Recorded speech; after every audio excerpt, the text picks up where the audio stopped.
In this video, we are going to cover the special brushes and volume section of the toolbox located on the left-hand side of the user interface. Allow me to go ahead and collapse down the other sections of the toolbox by clicking on these small black arrows so that all we see is the Add Special Brush button and the Add Volume button.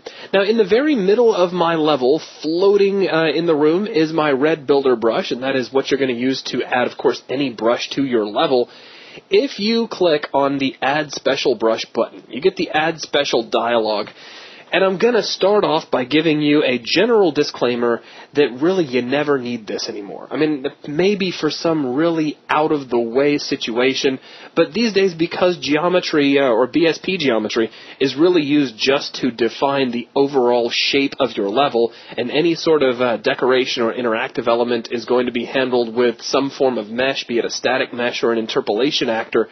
You don't need any of these anymore. And what these did, like you had portals and invisibles, things that were used a lot for zoning in previous versions of Unreal. We don't really need them anymore. You had the ability to make a brush two-sided, or a sheet brush, for instance, could be two-sided. But that's now irrelevant because you can do that at the material level. You can change your brush solidity. And what this does is this controls how the world geometry is calculated in terms of this brush. A solid brush is what you create by default, and if you place a solid brush, like a solid additive brush, against one of these walls, then the world geometry will be divided, cut up, if you will, to take that piece of geometry into account. If you used a semi-solid brush, players and particles and projectiles could still interact and still collide with that brush, but it wouldn't be used, it wouldn't be calculated in figuring out the world geometry. And then finally, we have the non-solid brush, which is just a brush that is kind of like a hologram. It's there, you see it, but you don't collide with it in any way.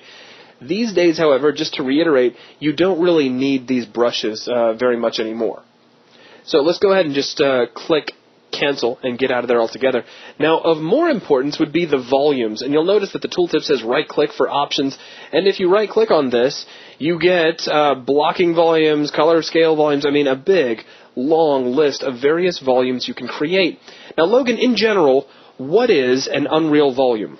Well, a volume is really more or less just a definition of space. It allows you to apply a property to an area of space using a brush. That's right. And they have a lot of separate purposes that you can call on, such as maybe a blocking volume, which I can add to the level, and we can move the red builder brush out of the way.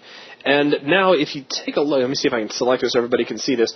I have a pink volume right in the middle of my level that we can't see in-game. If I jump into game mode, it disappears.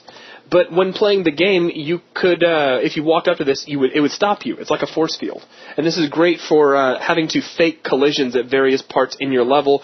We have other volumes too, like a gravity volume where you can affect gravity, a ladder volume allowing you to set up an area that is climbable, such as where a ladder would be along a wall, a reverb volume which will cause an echo. I mean, all sorts of things. And the purpose of this video is not necessarily to go over the various volumes and how they're used, but just to kind of give you an idea of what this button does. You're never just going to left click on this button. You have to right click and choose what kind of volume you want. And really with that is both of the options that we're meant to cover in this video, being the special brush and the volume button.